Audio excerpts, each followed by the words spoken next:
Hey guys, tonight we begin not with a battle or a banquet, but with the very personal, very pungent world of medieval hygiene. We're stepping into a time when people feared bathing more than plague, when garlic could double as perfume, and when your neighbour might literally throw strange things out the window and call it normal. So before you get comfortable, take a moment to like the video and subscribe, but only if you genuinely enjoy what I do here. And let me know in the comments where you're tuning in from and what time it is for you. It's always fascinating to see who's joining us from around the world. Now, dim the lights, maybe turn on a fan for that soft background hum, and let's ease into tonight's journey together. Cleanliness is next to godliness, said absolutely no one in the 14th century. Let's begin with a surprising fact. In the early Middle Ages, bathing was actually considered a good thing. Monasteries had bathhouses. Roman traditions of soaking and scrubbing still lingered in some corners of Europe. But over time, particularly by the late medieval period, the idea of bathing shifted from healthy to hazardous. So what changed? In short, fear, superstition, and a wildly incorrect understanding of how the human body worked. People believed that hot water opened the pores, which they thought allowed illness to seep in. Imagine bathing during a plague outbreak and thinking, I've just turned myself into a sponge for death. That was the mindset. Bathing too often, they feared, could weaken your body and even invite disease. Water, in this worldview, wasn't cleansing. It was treacherous. It didn't help that bathhouses became morally suspicious. By the 13th and 14th centuries, many public bathhouses, once places of hygiene and even community, became social hubs with a rather scandalous reputation. Some operated like spas, others like brothels. Eventually, church leaders began to associate bathing with sin, which, in medieval Europe, was an excellent way to get things shut down. So instead of scrubbing down, many medieval folks just stopped bathing altogether. Not because they loved being dirty, but because staying dry was seen as safer, holier, and frankly, more modest. After all, being naked was one thing. Being naked in hot water, that was practically inviting the devil in for a splash. This doesn't mean everyone wandered around like a mud-covered goblin. People still cleaned themselves in bits and pieces, washing hands, faces, and feet with cloths and herbal rinses. But the full-body soak became rare, reserved for the very wealthy, the dangerously brave, or the terminally itchy. So yes, medieval people feared bathing. But not because they were lazy or ignorant. They were trying, in their own 14th century way, to stay healthy. Unfortunately, without germ theory, indoor plumbing, or a basic grasp of microbiology, the strategy was more paranoia than prevention. Once upon a time, in a town that didn't yet smell like horse manure and regret, the public bathhouse was a hub of hygiene, health, and mildly inappropriate social interaction. Inspired by lingering Roman influence, early medieval bathhouses offered warm water, communal tubs, and a hint of optimism. These were places where townsfolk could soak, steam, and chat, like a medieval spa day, minus the cucumbers and scented candles. Monks, merchants, and even lower nobles used them. Cleanliness, for a brief moment in time, was both possible and fashionable. Then things got steamy, in the worst way. By the 13th century, bathhouses had acquired a reputation for, let's say, multitasking. Bathing became less about cleanliness and more about companionship. Some bathhouses began offering extra services, with attendants who were suspiciously friendly and water that had seen far too many strangers. The line between wellness and wantonness blurred fast. It didn't take long for the church to get involved. Public nudity, even when paired with a loofah, was frowned upon. Sexual misconduct? Even worse.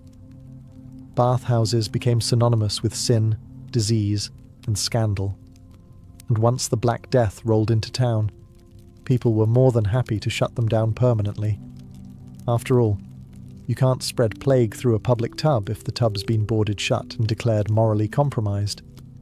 But it wasn't just sin and sickness that doomed the bathhouse. It was suspicion.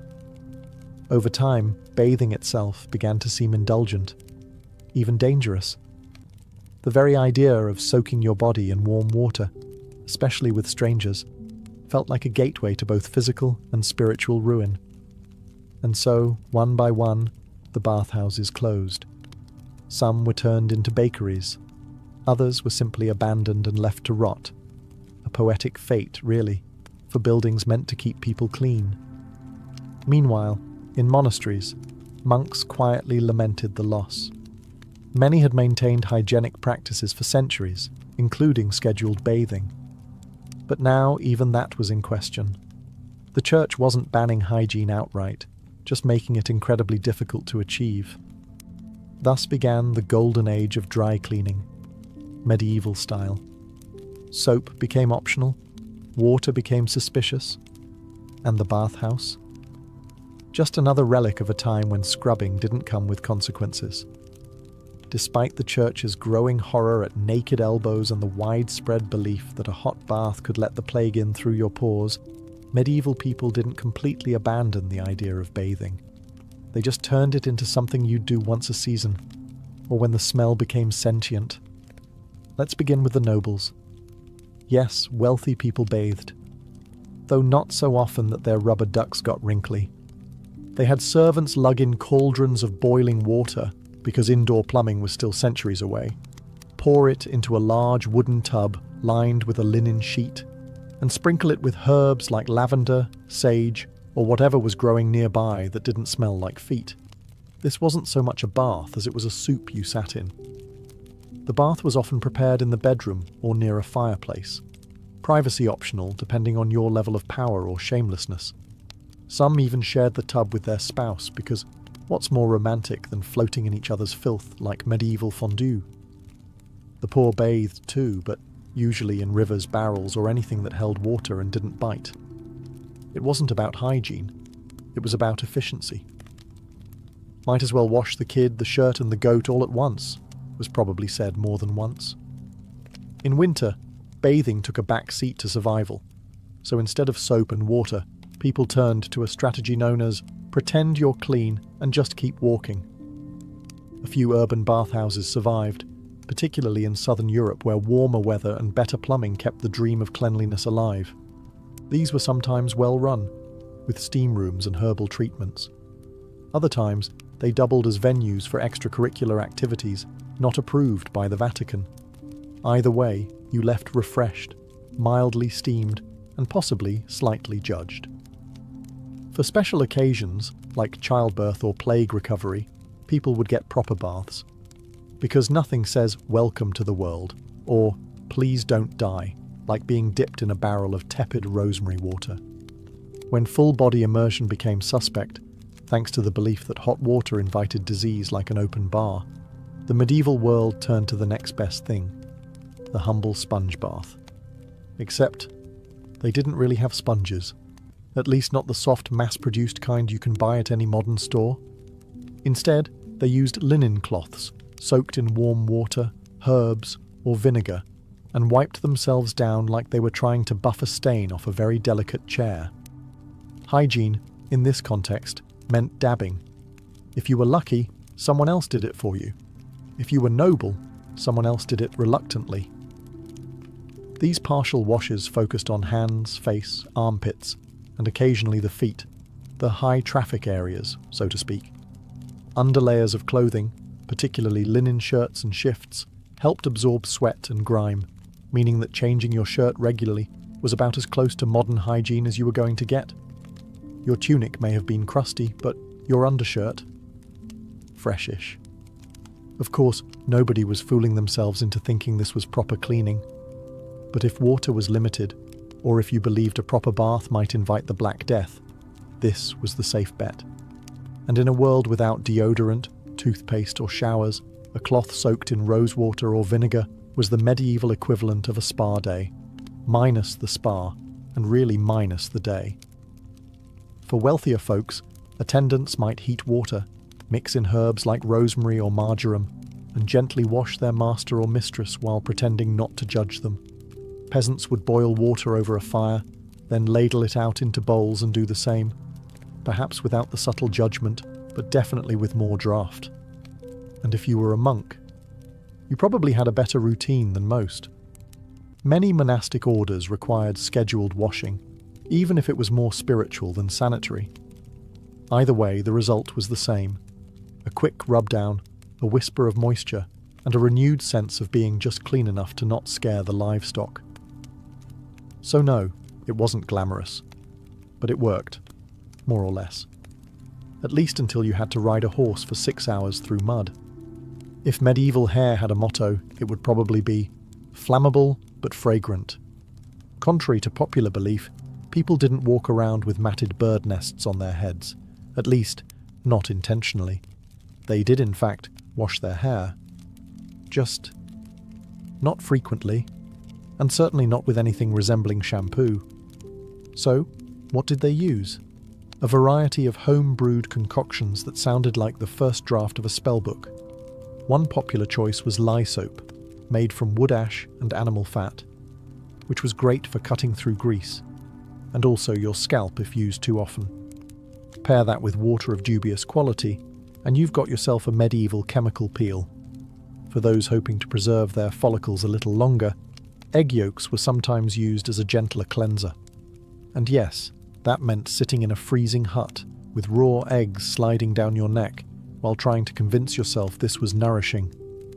Others rinsed with beer, which, if nothing else, made you smell like you'd had a wild night, even if you were just trying to remove lice.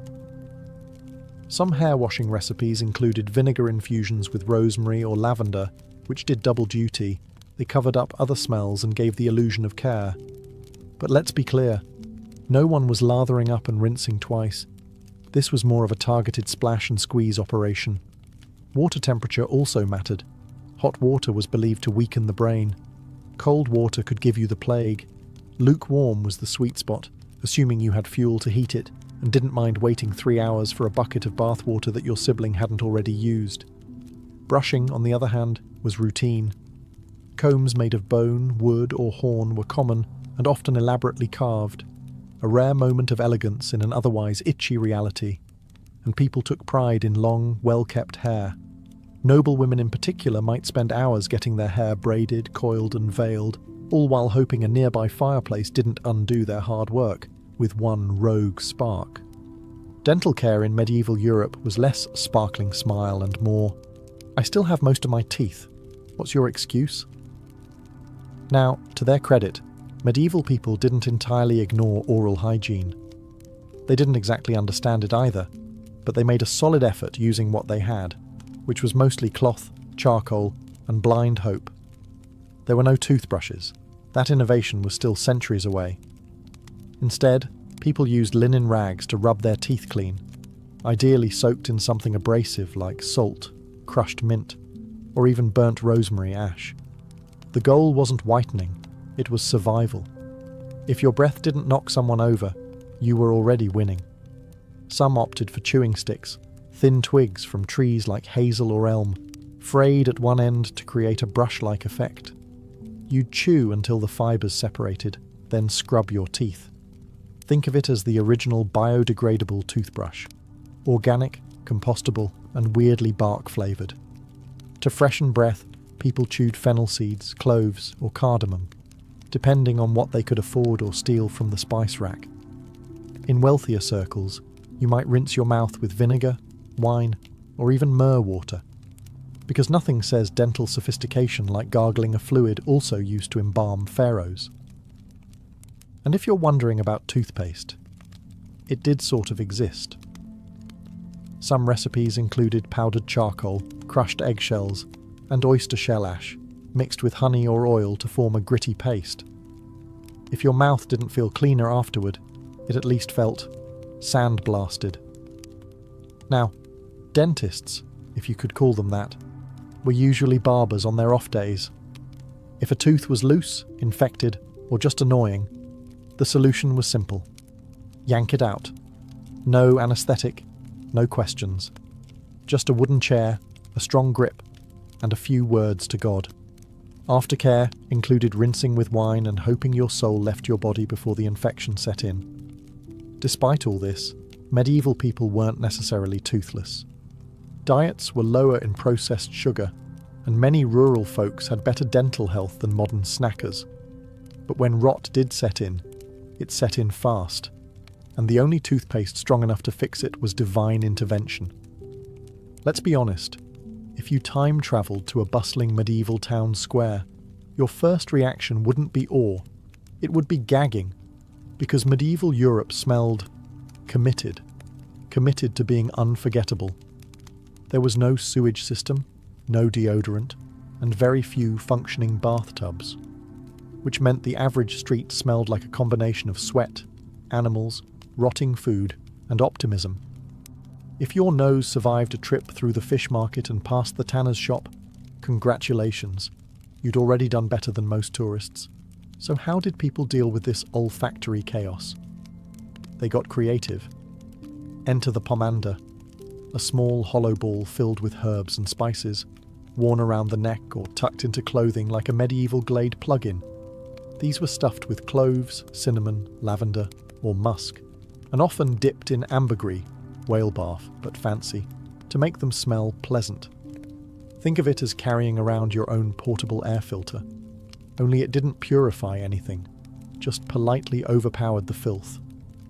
Ladies often wore scented sachets in their bodices, both to mask their own body odour and to ward off the smell of others.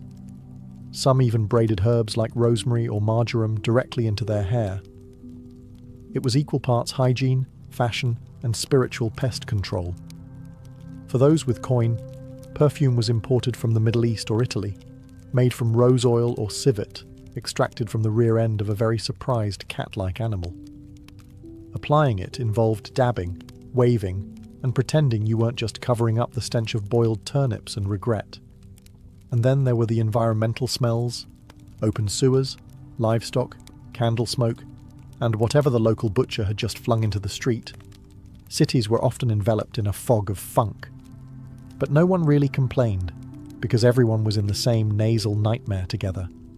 It was communal suffering, with notes of garlic. The church encouraged spiritual cleanliness, but physical scent was left largely to chance. If you smelled decent, people assumed you were rich or saintly. If you didn't, you were just blending in. If you've ever forgotten to wear deodorant and spent the day nervously checking your armpits like a suspicious criminal, imagine doing that for your entire life. Except no one had deodorant, and everyone smelled like they'd been jousting in wool for 3 days straight. Welcome to the Middle Ages, where body odour wasn't just a possibility.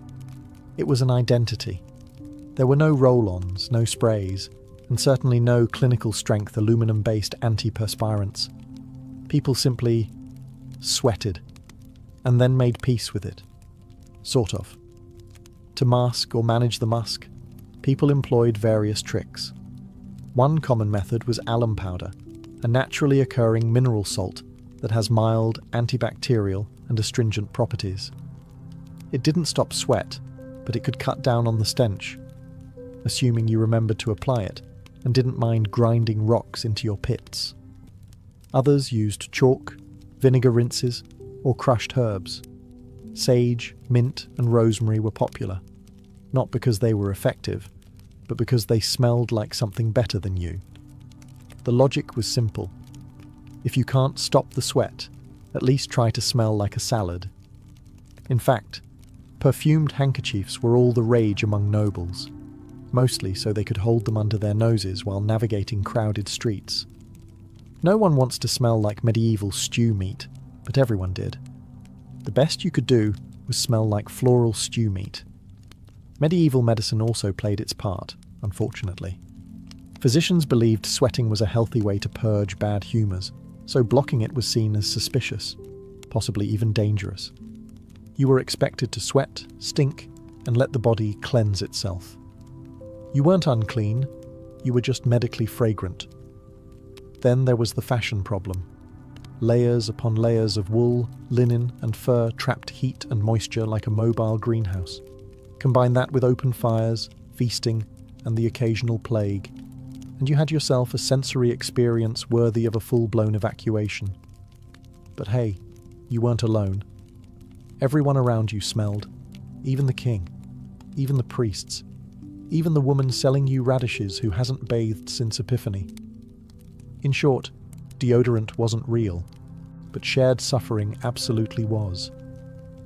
In a world without showers, soaps that didn't maim, or deodorant that didn't involve herbs stuffed into your armpit, medieval people turned to an unlikely hero in their hygiene routine: linen. Not to eat off of, but to wear, preferably close to the body and changed before it grew legs. Linen undergarments were the unsung saviours of the Middle Ages. Breathable, absorbent, and surprisingly durable, they were worn beneath the heavier, more unwashable layers of wool and fur. Linen shirts, chemises, and shifts soaked up the sweat, grime, and everything else the body enthusiastically produced in a world that celebrated moisture but misunderstood soap. The logic was elegant. Wash the linen, not the person. Because scrubbing your own body was risky, see, the plague, but scrubbing your shirt, perfectly safe. People might go weeks without bathing, but they would change their underlayer, sometimes even twice a week, which, by medieval standards, was practically saintly. Linen was so respected that it became a status signal. If your shirt was white and relatively clean, people assumed you had your life together. If it was grey, crusty, and sprouting mould, well, you were either poor, possessed, or recently resurrected. For women, the linen shift was essential. It protected outer garments from sweat, and perhaps more importantly, from the smell of sweat. It was the medieval version of Febreze, only less chemical and far more judgmental if not maintained. Knights wore linen under their armour to avoid turning into baked ham during tournaments. Monks wore it under their habits. Even peasants wore linen tunics, though usually patched, threadbare, and held together by sheer willpower. Of course, washing linen wasn't fun. It involved boiling water, lye, beating the fabric on rocks, and hoping the river didn't sweep it away. But it was still easier than bathing yourself or dealing with the spiritual consequences of baring your chest to a tub of warm water. If there was one thing truly consistent in the medieval hygiene routine, it was itching. Not because people were allergic to linen or hay, though let's be honest, probably that too, but because they were constantly playing host to an entire travelling circus of lice, fleas, and mites. Lice were such an everyday nuisance that they were basically treated like unwanted roommates. You didn't get lice, you just had lice. Everyone did, rich, poor, pious, drunk. Lice didn't discriminate. They were the true equalizers of medieval society. So what did people do? Well, for starters, they combed. Lice combs, often made of bone or wood, were common personal items, like a toothbrush is today, except instead of polishing teeth, you were raking bugs off your scalp like some kind of tiny, screaming orchard.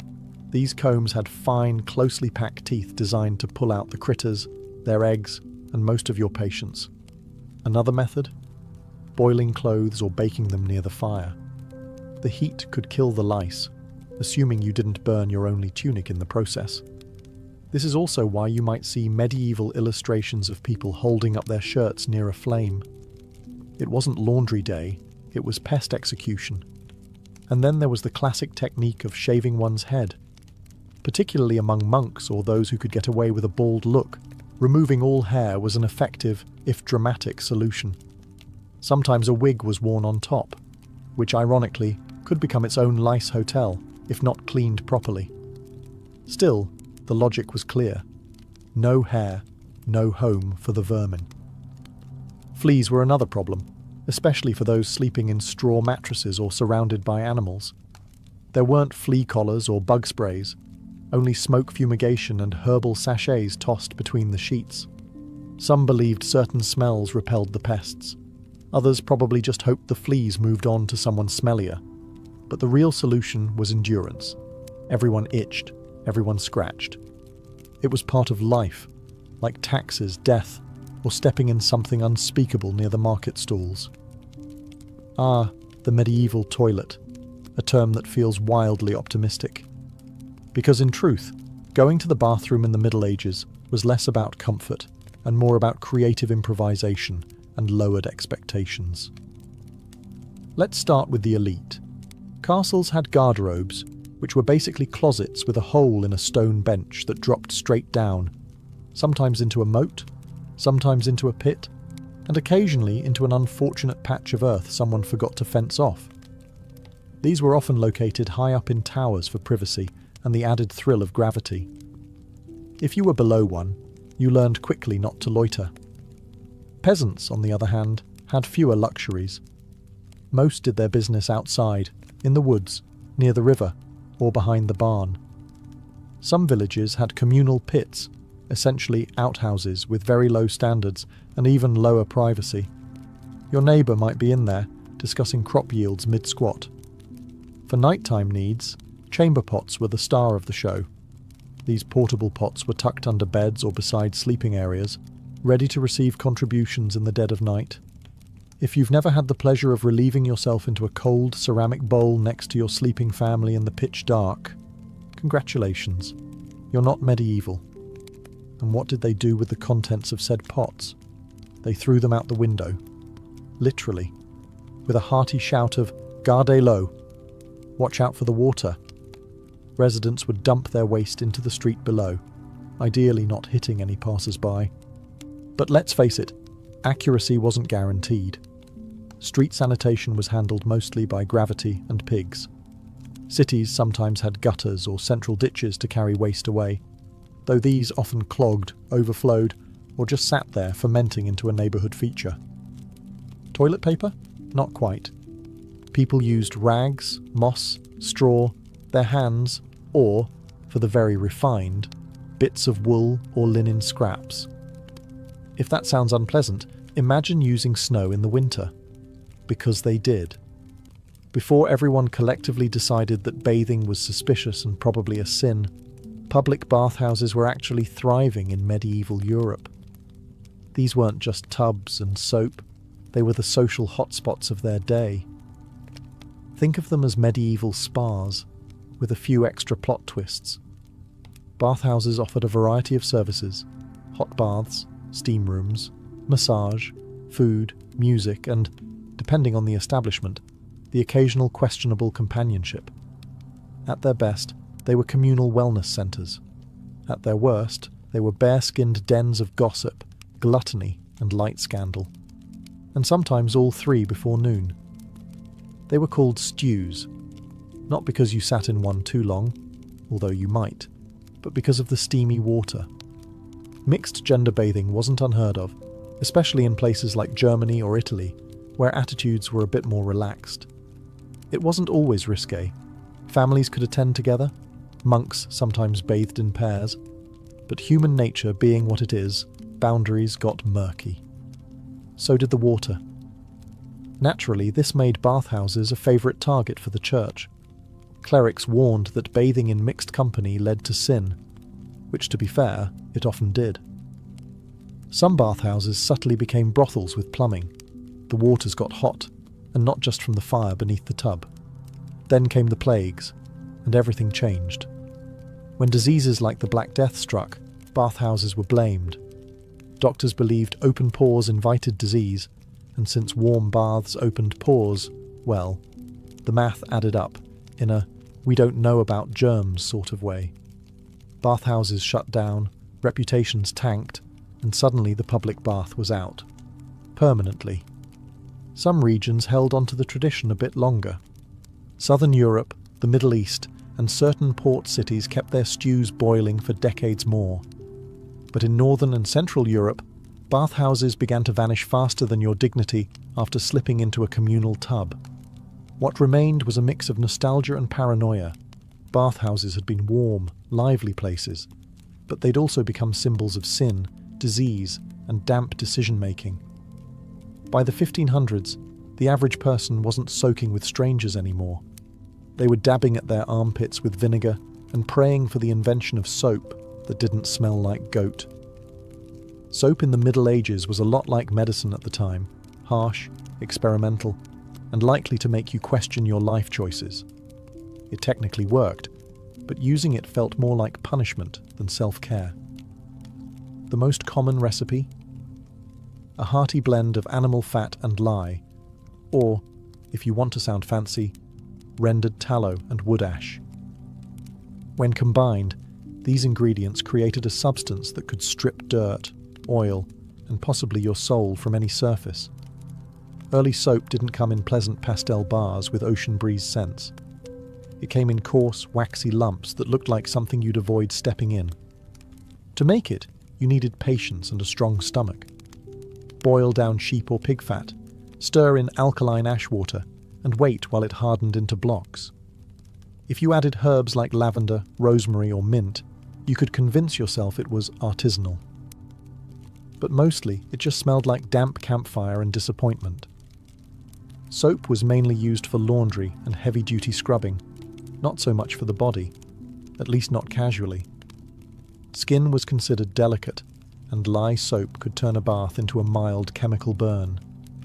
Still, people used it when necessary, especially before special events like weddings, court appearances, or plague outbreaks. More refined soaps came from the Islamic world and southern Europe, particularly Castile soap from Spain, made with olive oil instead of animal fat, and far gentler on the skin. These soaps were coveted luxury goods, traded across the Mediterranean, and reserved for people who didn't already smell like goat on a daily basis. But for most folks, soap was a utility, not a pleasure. You used it to wash your linens, your dishes, maybe your hands, and only if they were really offensive. It wasn't part of a daily hygiene ritual. It was a monthly event, like taxes or a full moon. Some people went their whole lives with minimal soap exposure and considered themselves just fine, especially when surrounded by others doing exactly the same. Communal odour has a way of setting the bar low. In medieval Europe, doing the laundry wasn't just a chore, it was a full-body workout, a community event, and a flirtation with frostbite. Forget laundromats or washing machines. If you wanted clean clothes, you had to be willing to boil, beat, and beg the weather to cooperate. Most laundry was done in rivers, which sounds picturesque until you remember that these rivers also served as sewers, livestock baths, and the occasional body disposal site. But hey, running water is running water. First you soaked your linens in lye or urine. Yes, actual human urine, collected in pots and stored until it reached peak potency. Known as chamber lye, it was valued for its ammonia content, which helped lift stains and whiten fabric. The smell? Less helpful. But in a time when perfume was optional and hygiene was interpretive, it did the trick.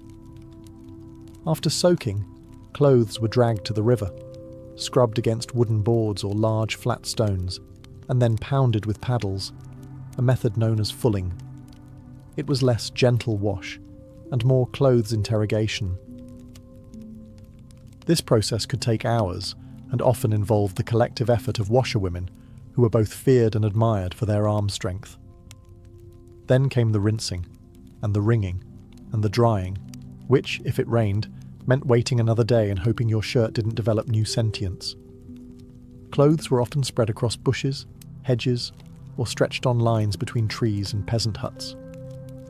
Medieval villages had the charming aesthetic of a never-ending yard sale. Of course, not everyone did their own laundry. Wealthy households had servants, monasteries had lay brothers, and some towns even had professional washers. But for most people, it was DIY or nothing. Interestingly, clean clothes were more important than clean bodies. You might not have bathed in a month, but if your linen shift was bright and fresh-smelling, relatively speaking, you were considered presentable. In some cases, laundry was your hygiene. After 14 chapters of scratching, scrubbing, sniffing and surviving, the question must finally be asked. Did medieval hygiene actually work? Or was everyone just one unwashed tunic away from spontaneous combustion? The short answer? It worked. Well enough. Not by modern standards, of course. If you were to time travel back to 1347, your nostrils would probably file for divorce. But in their own context, medieval folks weren't completely oblivious to cleanliness. They simply operated on a different scale of what counted as clean. They had systems, even if those systems involved vinegar foot soaks and chamber pots hurled out windows. They had tools: lice combs, linen layers, vinegar, herbs, ash-based soap. They had rituals too. Whether it was sponge bathing before Sunday Mass or boiling one's underwear on a full moon, hygiene existed. It was just deeply interwoven with fear, faith, and the weather. In many ways, medieval people were doing the best they could with what they had, while also constantly trying not to anger God, the local baron, or their own armpits. The idea of regular full-body bathing was risky, time-consuming, and, thanks to church doctrine and plague fears, seen as medically unwise. So they got inventive. And surprisingly, some practices aged well. Linen undergarments were hygienically smart. Herb-infused water and vinegar rinses. Pretty solid antibacterial logic. Even communal bathhouses were effective until they turned into hot tubs of gossip and syphilis. But yes, people smelled. They scratched. They shared baths, lice, and deeply misinformed medical advice. Yet many lived to see old age, or at least a second harvest, despite the hygiene horrors. So while their standards were, let's say, fluid, they weren't without effort. Hygiene was more of a social signal than a science. Clean clothes equaled virtue. Shiny hair, or at least less itchy hair, meant discipline. And avoiding full-body rot was just good manners. In the end, medieval hygiene worked in the same way that balancing a wagon wheel with twine works, barely but impressively considering the tools. Imagine walking through a city over 4,500 years old and realizing it's laid out with more precision than some modern suburbs. Welcome to Mohenjo-Daro, the ancient jewel of the Indus Valley civilization. If you were expecting dusty huts and random alleyways, think again. This place was so well planned, it could make a modern city planner weep with envy. Constructed around 2500 BCE, Mohenjo-Daro wasn't thrown together like a festival campsite. It was meticulously organized. The city was laid out in a grid pattern. Yes, actual blocks and right angles. Streets ran north to south and east to west, intersecting cleanly and forming a neat network of roads. It was as if the architects used a ruler and said, "Let's keep this geometric." But the real magic wasn't just on the surface. Underneath those dusty roads was a system that even 21st century cities often fail to maintain: drainage. Mohenjo-Daro had an underground sewer system. Almost every house, no matter how small, had access to water and drainage. Wastewater flowed from homes into covered drains, running alongside the streets. You could almost hear the ancient residents saying, "Yes, actually, sanitation matters." The city wasn't just a giant bathroom with bricks, though. It was zoned with intention. There was a citadel on a raised mound, probably home to administrative or religious elites, and a lower city where the general population lived. Public buildings like the famed Great Bath suggest that this wasn't just about survival. There was ritual, maybe even recreation, soaked into the clay bricks. Markets likely thrived along the main streets, and houses varied in size, indicating social stratification. But even the modest homes had private wells and toilets. Let that sink in. People with fewer means still had indoor plumbing 4 millennia ago. Meanwhile, many 19th century Europeans were still throwing waste out of windows. And then, mystery. The city was eventually abandoned. No sign of conquest. No dramatic fire. Just silence. Perhaps climate shifts. Perhaps trade disruption. But whatever the cause, the legacy of Mohenjo-Daro endures. A city built with intent, intelligence, and a disturbing awareness that clean water and zoning laws actually matter. And they didn't even have an urban planning department. Go figure. If Mohenjo-Daro was the tidy accountant of ancient cities, Babylon was the theatrical celebrity. Flashy, vast, and drenched in myth, Babylon wasn't just a city. It was a symbol. It rose and fell many times over the centuries. But in its prime, around the 6th century BCE under Nebuchadnezzar II, Babylon was the glittering heart of Mesopotamia. Now, don't let the poetry fool you. This place was as carefully planned as it was majestic.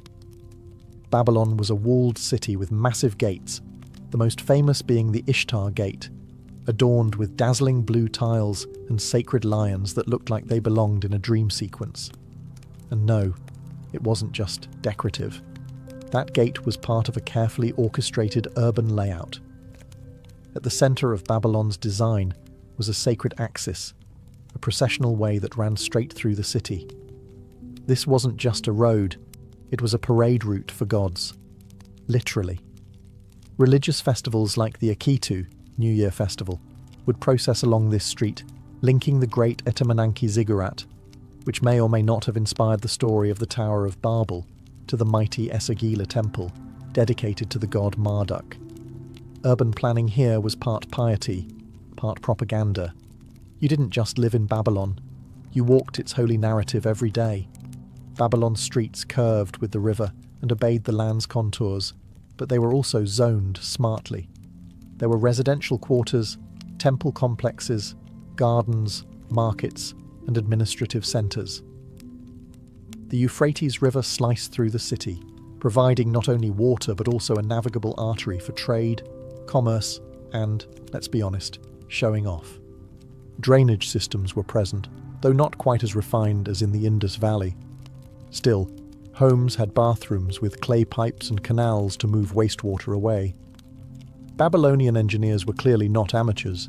Even bricks bore inscriptions of the king's name, because if you're going to build sewers, you might as well brand them. Babylon was a city designed to impress both mortals and gods.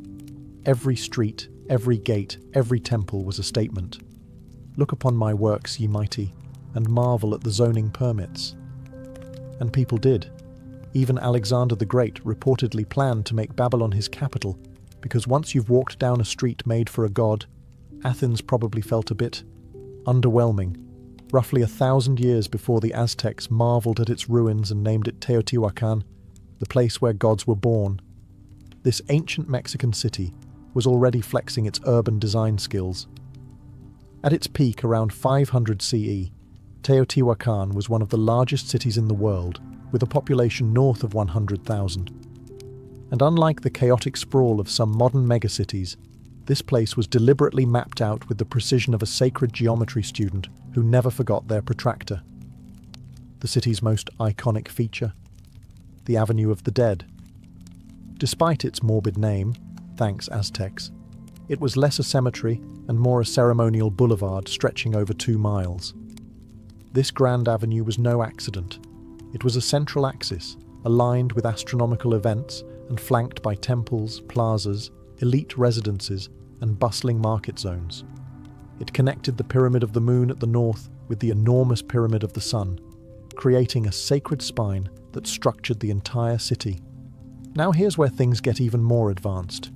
Teotihuacan's layout was orthogonal.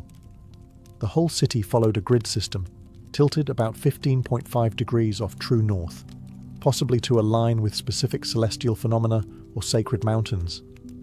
It wasn't random, it was cosmological. This was urban planning with a cosmic compass. And zoning? Absolutely. Residential compounds were laid out in modular blocks, often housing multiple families with access to shared patios and drainage systems.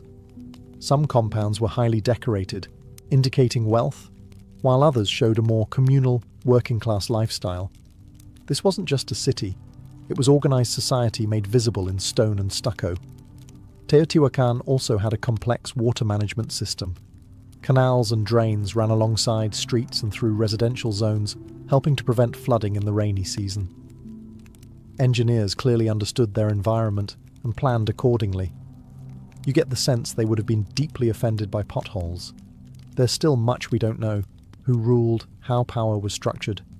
But we do know this: the city was built to impress both the eyes and the skies.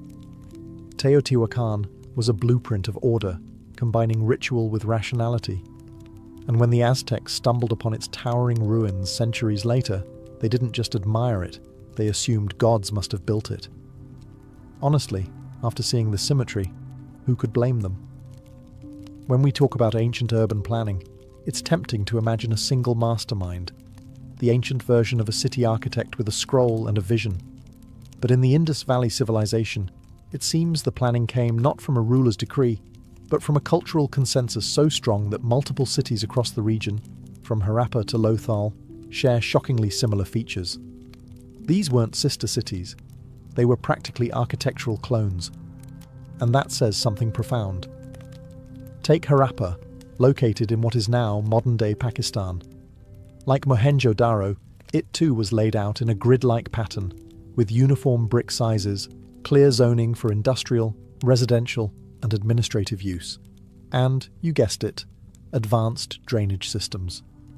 Each home was connected to street drains via private chutes or underground terracotta pipes. This wasn't just sanitation. It was dignity by design, ensuring that even common citizens had clean facilities. Lothal, another Indus city near the Arabian Sea, added a new layer of sophistication: port planning. Yes, Lothal had a dockyard, possibly the earliest known in the world, complete with a massive basin and sluice gates to control water levels. This wasn't just a riverside outpost. It was a shipping hub with infrastructure that anticipated tides and flow patterns. And you thought Venice was clever. What makes it even more remarkable is that there's no evidence of kings, palaces, or military fortresses.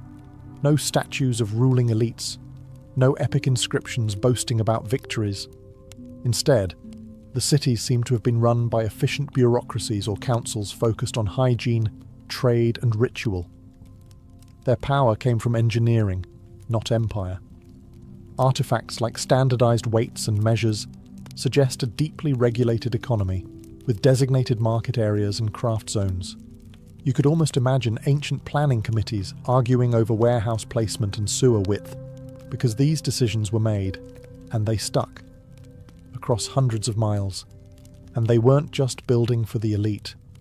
The uniformity in home construction, access to water, and public amenities like baths and wells point to an urban ideal that was collective, not hierarchical. The real architects of the Indus cities weren't just building towns. They were shaping a society where order was embedded in every brick, and where planning wasn't a privilege.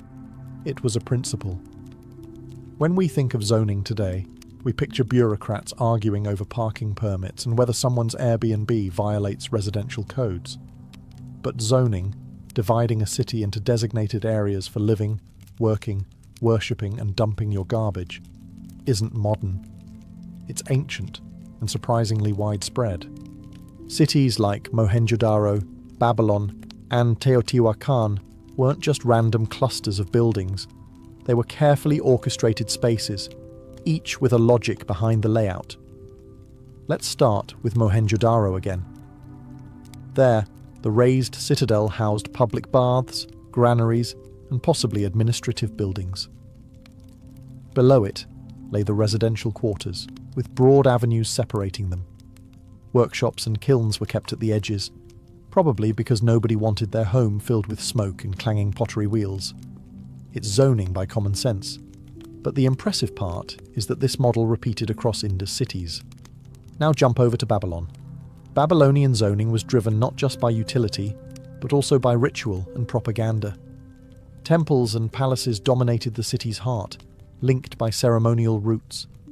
Administrative buildings and elite homes clustered nearby, while commoners and markets were pushed outward. But everyone, rich or poor, lived under the same city layout philosophy: organized, purposeful, and impressively sophisticated. Then there's Teotihuacan. Here, zoning reached almost surgical precision. The city's layout followed a strict grid, but each sector had a clear identity. There were residential compounds, craft production zones, market areas, and temple complexes, all coordinated like parts of a body. Some compounds even housed immigrants, entire neighborhoods of people from Oaxaca or the Gulf Coast, each built in the architectural style of their homeland. It was zoning plus multiculturalism, in 500 CE. This level of spatial organization shows one critical thing. These weren't just cities, they were intentional societies. Urban space reflected values, be they spiritual, political, or economic. Where you lived, where you worked, where you worshipped, these were all pre-mapped by people who understood not only how humans move, but how they relate. And no, they didn't need modern GIS software, just observation, engineering, and maybe a divine mandate or two.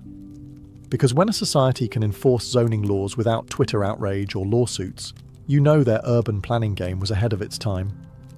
We love to imagine the ancient world as gloriously filthy. Muddy streets, chamber pots, and the unmistakable perfume of unwashed crowds. But the truth? Some ancient cities cared a lot about sanitation. In fact, several had public hygiene systems that would make a 19th century European blush. Let's return to Mohenjo-Daro, our sanitation superstar. Nearly every house, regardless of size, had its own private bathing area, complete with a sloped floor to drain water. Wastewater was channeled into covered street drains. Yes, covered drains. Lined with bricks and equipped with access holes for cleaning. The drains ran along nearly every street, carrying waste away from the city. It was basically an early version of municipal plumbing. This was not just clever, it was revolutionary. Compare that to Babylon, where hygiene was more symbolic. The city had canals and some drainage channels, and clay pipes carried water into palaces and temples. But for the average citizen, sanitation involved cesspits, open ditches, and divine forgiveness. Still, bathrooms were common, and wealthier homes had indoor plumbing using clay piping. Some records even describe a rudimentary flushing system, likely involving buckets and good timing. Now let's zoom into Teotihuacan. Though not as obsessed with drainage as the Indus Valley, Teotihuacan still featured carefully engineered stormwater canals and separate sewage systems in elite compounds. Many residential complexes had internal drains, and public buildings often had designated latrines. Cleanliness wasn't just about comfort, it was likely tied to religious purity, especially in ritual areas like temples or the Avenue of the Dead. Even smaller cities in the ancient world, like Lothal and Harappa, reflect a deep understanding of hydrology, with wells, reservoirs, and strategically sloped streets to prevent flooding. Imagine planning an entire town with gravity and seasonal monsoons in mind, and then pulling it off in 2400 BCE. What makes all of this impressive isn't just the tech, it's the mindset. These civilizations viewed water not just as a necessity, but as something to be channeled, shared, and respected. Hygiene wasn't a luxury for the elite, it was embedded in the urban design itself. Modern cities still struggle with waste management. These ancients? They were already digging trenches and laying bricks, quietly reminding us that flushing is a civilizational achievement. If temples were where ancient people spoke to the gods, markets were where they negotiated with each other and likely argued over the price of onions. Every ancient city we've explored so far had a beating economic heart, and that heart pulsed in the form of carefully planned marketplaces, trade routes, and economic zoning. In Babylon, markets were not a chaotic afterthought squeezed between temples. They were institutionalized, woven into the urban grid, and regulated by law. The Code of Hammurabi, one of the oldest known legal texts, devotes dozens of clauses to trade practices, weights, measures, and merchant behavior. Markets bustled with activity under porticos and open-air squares. Grains, textiles, wine, slaves, and livestock changed hands while scribes tracked debts and transactions. This wasn't just shopping, it was commerce with legal infrastructure. Now shift to Teotihuacan, where things get even more fascinating. The city hosted enormous market plazas, especially near the Ciudadela complex, where thousands gathered to trade obsidian tools, cacao, feathers, ceramics, and salt. Unlike the highly centralized temple economies of some cultures, Teotihuacan's market system appeared decentralized and community-driven, with different neighborhoods specializing in specific crafts. Think of it as an ancient version of local Etsy shops, except your supplier lived in the next compound. Meanwhile, in Mohenjo-Daro and other Indus cities, The urban layout reveals designated bazaar zones with wide avenues and adjacent warehouses. Archaeologists have uncovered standardized weights and scales, suggesting a robust system of regulation. Goods from as far away as Mesopotamia, including seals and precious stones, have been found in Indus sites, indicating that international trade was a thing. Imagine your neighborhood fishmonger accepting Mesopotamian currency and not even blinking. But it wasn't just about money. Markets were social hubs. In Babylon, they were places to catch gossip, settle disputes, and see who was wearing the latest Assyrian tunic. In Teotihuacan, they were multicultural melting pots, with traders and travelers from distant lands mingling among pyramids. Even the Indus cities, which lacked grand palaces or temples, prioritized economic zones in their design. Trade drove innovation. It demanded roads, regulation, and records. And ancient urban planners responded, not with chaos, but with structure. Behind every sacred temple or fortress wall, there was a merchant yelling, "Best price in the city." In the ancient world, urban planning wasn't just about sewage systems and shopping districts. It was about the gods. Temples weren't hidden in quiet corners. They dominated skylines, sat atop the city's highest points, and demanded prime real estate. If markets were the city's heartbeat, temples were its soul, and ancient planners made sure everyone knew it. Start with Babylon. The skyline was pierced by the Etemenanke ziggurat, a multi-tiered mountain of baked brick dedicated to the god Marduk. It was no modest shrine. It was an architectural flex. Measuring around 91 meters high, if ancient sources are to be believed, it was meant to bridge heaven and earth. And this wasn't just spiritual, it was centralized urban messaging. Roads led to the temple, ceremonies revolved around it, and the entire city bowed, architecturally and ritually, to its divine core. Teotihuacan, too, placed its spiritual heart front and center. The Pyramid of the Sun and the Pyramid of the Moon weren't just ceremonial structures, they were urban anchors. The Avenue of the Dead connected these temples like a celestial path, aligning with astronomical events and possibly even solstices. Everything, from residential compounds to market spaces, seemed to radiate out from these temples. They weren't background props. They were cosmic coordinates, guiding both foot traffic and philosophy. And then there's Mohenjo-Daro, which didn't have towering ziggurats or pyramids, but instead gave us the Great Bath, a large public water tank likely used for ritual purification. This wasn't just a swimming hole, it was engineered with watertight bricks, a sophisticated drain system, and possibly linked to spiritual practices of cleanliness and rebirth.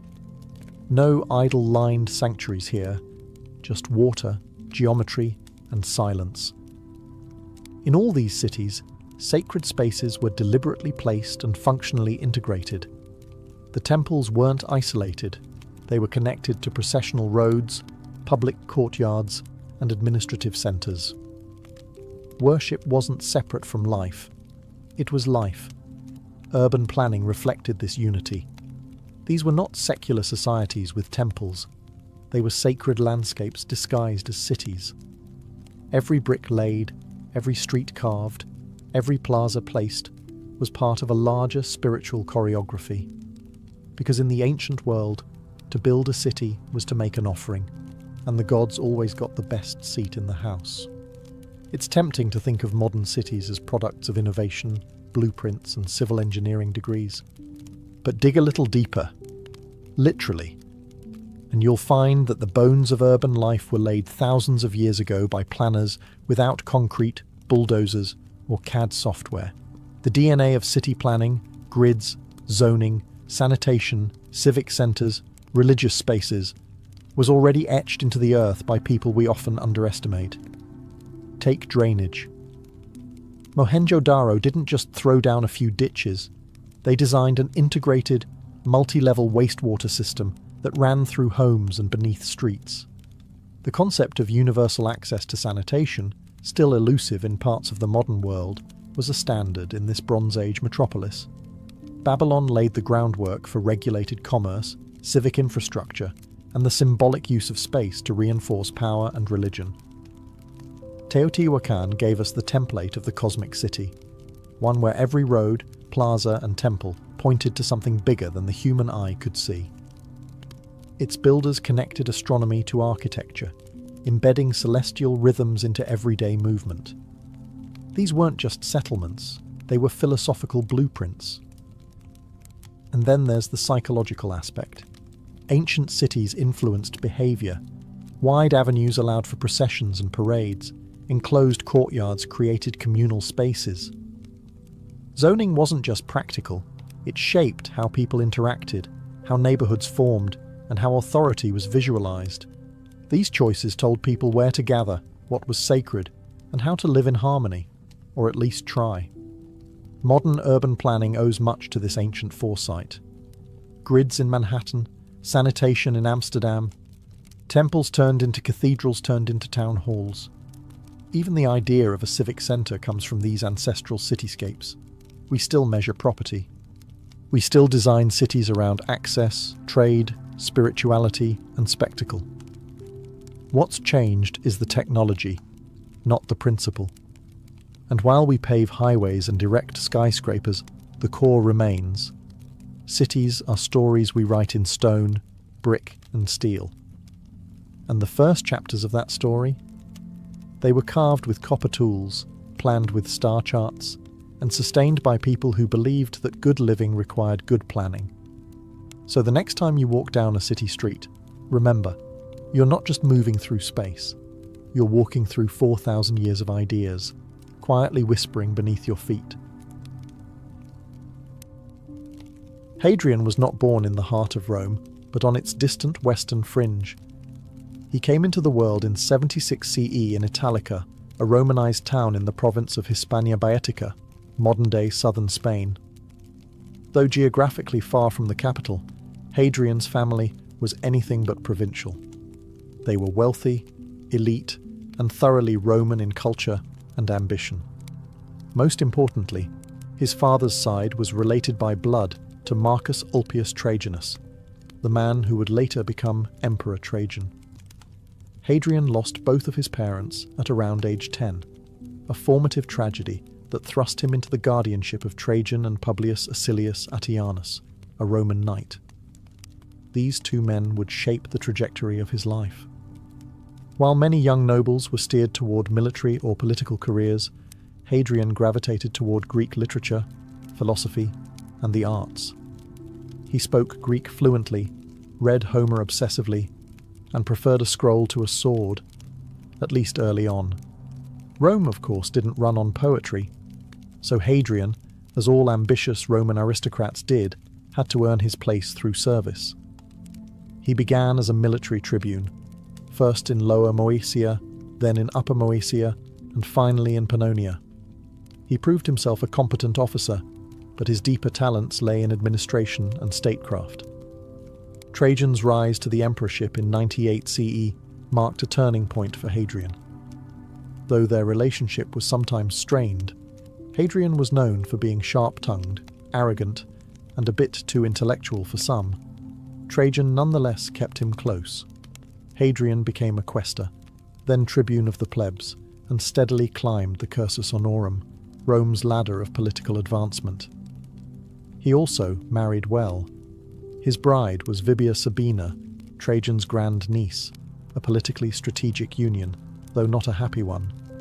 The marriage was likely loveless and distant, as Hadrian's personal interests leaned more toward philosophical companionship and male intimacy, especially in the case of his later beloved Antinous. Hadrian's early life was defined by this tension between military expectation and artistic temperament. He was a man from the edge of the empire, yet destined to lead it, not through brute force, but through calculated grace. In a world of conquest, he was already dreaming of marble columns and philosophical dialogue. When Emperor Trajan fell gravely ill in 117 CE, the question of succession became urgent and murky. Though Hadrian had long served in the imperial orbit, his claim to the throne wasn't universally accepted. Trajan had never publicly named a successor, and the political elite were divided over whether Hadrian, the aloof intellectual from Hispania, was truly the right man to lead Rome. Trajan died in Selinus, in Asia Minor, far from the capital. Conveniently or suspiciously within days, a letter arrived in Rome stating that Trajan had adopted Hadrian as his son on his deathbed, witnessed by Trajan's wife Plotina and the ever-loyal Attianus. The timing was impeccable. Some senators whispered forgery. Others suspected that Plotina had orchestrated the whole affair, favouring Hadrian's administrative mind over the more militaristic candidates. Regardless of the circumstances, the Senate ratified Hadrian's accession, and he became emperor on August 11th, 117 CE. But the transition was far from smooth. Almost immediately, Hadrian faced crisis. The empire had overextended under Trajan's military campaigns, particularly in Mesopotamia, where rebellion was brewing. Rather than continue aggressive expansion, Hadrian made the pragmatic and unpopular choice to withdraw from Trajan's eastern conquests, including Armenia and Mesopotamia. This angered many senators and military men who had bled for those victories. Hadrian was accused of cowardice, even betrayal. And then came the bloodbath. Shortly after his ascension, 4 prominent senators, who had openly opposed Hadrian's rise, were executed under vague charges of conspiracy. Hadrian publicly denied involvement, blaming Attianus, but few believed him. This act permanently tainted his relationship with the Senate, even as he tried to govern with restraint and lawfulness. The message was clear. Hadrian could philosophize like a Greek, but he would rule like a Roman. Despite political turbulence, Hadrian's first acts as emperor revealed his priorities. He cancelled debts, distributed money to the poor, and secured military loyalty with generous donatives. He made a symbolic break from endless conquest and began refocusing Rome's energy inward, on consolidation, infrastructure, and stability. Hadrian may have come to power through whispered corridors and shadowy signatures, but once in the purple, he wasted no time in making the empire his own. Hadrian wasn't content to rule from the comfort of marble halls in Rome. Unlike most emperors, he saw the empire not as a distant abstraction, but as a living, breathing landscape, and he was determined to walk it. From the moment he secured his throne, Hadrian set out on a mission to visit nearly every province under his control. It wasn't ceremonial, it was hands-on governance, inspection, correction, diplomacy, and vision, all wrapped in sandals and sweat. Over the next 2 decades, Hadrian would log more miles than any emperor before or after him. His first major tour began in 121 CE and lasted nearly 5 years. He travelled through Gaul, Germania, Britannia, Hispania, Africa, the Balkans, Greece, and Asia Minor, not by chariot, but often on foot, alongside his soldiers. It was part leadership, part spectacle. In Britannia, Hadrian witnessed firsthand the instability along Rome's northern frontier. The Caledonian tribes, future Scots, were relentless. Rome had pushed too far, and Hadrian opted to pull back and fortify. The result was his most famous legacy, Hadrian's Wall, a 73-mile-long stone barrier stretching across northern England. It wasn't just military, it was psychological. A statement of limits. Rome would defend what it had, not reach endlessly for more. In Africa, he inspected fortresses and addressed infrastructure. In Asia Minor, he funded public works and temples. In Egypt, he was treated like a living god and nearly drowned on the Nile. Everywhere he went, he tied the empire together through appearances, policy, and architectural patronage. But his favourite stop was always Greece. Hadrian adored Hellenic culture, its language, philosophy, and aesthetics. He participated in the Eleusinian mysteries, patronised philosophers, and even earned the nickname Greculus in his youth. He wasn't insulted. He leaned into it. In Athens, he financed the completion of the Temple of Olympian Zeus, began construction of the Library of Hadrian, and sought to revive the Pan-Hellenic League, uniting Greek cities under cultural pride. His travels weren't vacations, they were statecraft. By physically appearing in every corner of the empire, Hadrian reminded the provinces they were not forgotten. He wasn't just the emperor in Rome, he was the emperor on their roads, in their markets, inspecting their temples, and sharing their dust. Hadrian didn't just walk the empire, he reimagined it in stone. He was a builder by passion, not just policy. His reign marked a golden age of imperial architecture, where concrete and marble became tools of philosophy, power, and cultural fusion. Wherever he went, Hadrian left behind arches, aqueducts, baths, theatres, and temples, not just as monuments, but as blueprints for a unified empire. Perhaps his most iconic contribution within Rome itself was the Pantheon, rebuilt under his orders around 126 CE. While Agrippa's earlier version had burned down, Hadrian's vision transformed it into one of the most enduring buildings in history. With its massive dome and oculus, the Pantheon became a marvel of Roman engineering and a symbol of the heavens touching the earth. It was religious, geometric, cosmic, and deeply Hadrianic. Then there was his villa at Tivoli, a sprawling complex east of Rome that became both retreat and laboratory. Unlike typical imperial villas, Hadrian's estate was a curated architectural portfolio. It replicated famous landmarks from across the empire, Egyptian colonnades, Greek stoas, and even a miniature canal modelled on the Nile. This wasn't a villa, it was a philosopher king's dreamscape, a statement that Rome encompassed all worlds. Across the provinces, he launched massive infrastructure campaigns. In Athens, he completed the Temple of Olympian Zeus, a project abandoned for centuries. In North Africa, he funded roads, aqueducts, and granaries. In Asia Minor and the Levant, he rebuilt cities ravaged by earthquakes.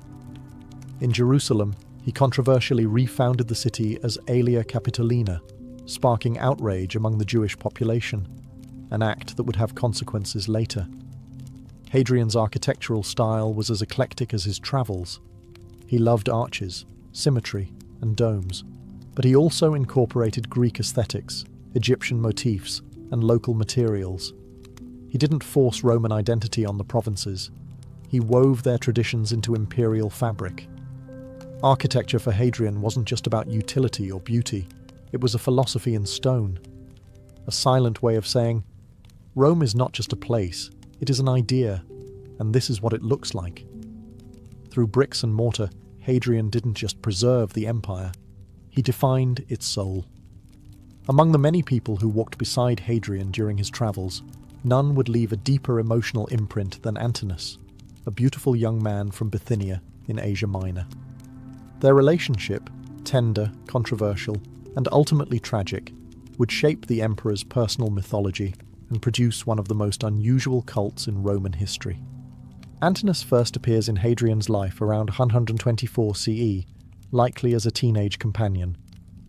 Described in ancient sources as stunningly handsome, quiet, and obedient, Antinous became Hadrian's favourite, accompanying him on journeys throughout the empire, especially in Greece and Egypt. Their relationship, while never officially defined, was widely understood to be romantic. In a society where emperors often wielded absolute power over courtly relationships, Hadrian's bond with Antinous stood out for its intensity and visibility. But in 130 CE, tragedy struck. While sailing along the Nile, Antinous drowned under mysterious circumstances. The details are vague. Some say it was an accident, others whisper of ritual sacrifice, and still others suggest suicide. Whatever the truth, Hadrian was devastated. He openly mourned his companion in ways no Roman emperor ever had before. His grief was public, passionate, and enduring. What followed was one of the most extraordinary acts of imperial memorial in history. Hadrian deified Antinous. He founded a city near the site of his death, Antinopolis, and established cults in his honour throughout the empire. Statues of the young man were commissioned by the hundreds. His image, always idealised and serene, became a new icon of beauty and divine youth. Temples, coins, festivals, and even oracles were devoted to Antinous. In many ways, he became a kind of pagan saint, a god of grief, rebirth, and male beauty. No imperial lover had ever been honoured like this, and for Hadrian, it wasn't political theatre, it was personal mythology, written in stone and marble across continents. The cult of Antinous persisted long after Hadrian's death. His statues outlived empires. His name echoed in the writings of poets and travellers. Through Antinous, Hadrian didn't just immortalise love, he challenged the empire's understanding of what could be divine. Hadrian's reign, though often marked by art, philosophy and travel, was not without fire, and none burned hotter than the Bar Kokhba revolt, the most violent Jewish uprising against Roman rule. It would test the emperor's patience, reveal his ruthless streak, and leave deep scars on the province of Judea. The seeds of rebellion were sown when Hadrian, in an effort to unify the empire under Roman civic religion, attempted to refound Jerusalem as a Roman colony. Aelia Capitolina, named after his own family name and dedicated to Jupiter. To make matters worse, he reportedly planned to build a temple to Jupiter on the ruins of the Second Temple, Judaism's holiest site. Whether this was cultural insensitivity or political provocation, it was seen by the Jewish population as sacrilege. In 132 CE, rebellion erupted under the leadership of Simon Bar Kokhba, a charismatic and militant figure hailed by some as the Messiah. His forces quickly overwhelmed Roman garrisons and retook Jerusalem, establishing a short-lived Jewish state. For 2 years, Bar Kokhba ruled as a de facto prince, minting coins and enforcing Jewish law. Hadrian, initially caught off guard, responded with cold, strategic fury. He summoned his best generals, including Julius Severus, recalled from Britain, and amassed an overwhelming force. What followed was brutal counterinsurgency warfare. Roman troops crushed village after village, deploying scorched earth tactics, siege warfare, and mass executions. No mercy was shown to rebels, or civilians suspected of aiding them. By 135 CE, the revolt was over. Bar Kokhba was dead. The province was devastated. Over 500,000 Jews were killed, according to Roman sources, and countless others were enslaved. Judea was renamed Syria Palestina, a deliberate move to erase Jewish ties to the land. Jewish religious practices were restricted, and the population scattered. Hadrian, once the emperor of architecture and elegance, had shown his iron fist. His rule over Judea remains one of the darkest chapters of his reign, one marked not by roads or domes, but by fire, ashes, and exile. It was a harsh reminder. Hadrian could love books, gods, and boys, but if challenged, he would rule with Roman steel. After years of restless travel, monumental construction, and both diplomacy and brutality, Hadrian began to slow down. The final phase of his life was marked by illness, melancholy, and the deepening sense that even emperors cannot master mortality. The man who had walked the empire in sandals now rarely left his villa, and the philosopher king grew increasingly reclusive and morbid. By 133 CE, Hadrian was suffering from a chronic illness, likely a form of heart disease or kidney failure, based on ancient descriptions of his bloating, weakness, and difficulty breathing. He grew irritable, depressed, and obsessed with his own death. He began composing poetry about mortality, often bleak and introspective. One of his most famous verses is a whispered farewell to his soul, animula, vagula, blandula, a reflection on the fragility of life and the limits of power. But as his body failed, he still had one final imperial duty, naming a successor. Hadrian had no biological children, and his political instincts were clouded by personal affection. In 136 CE, he adopted Lucius Sionius Commodus, known as Lucius Aelius Caesar, a relatively obscure senator with a reputation for charm but poor health. Many were puzzled. The man was stylish, possibly soft, and clearly not built to rule.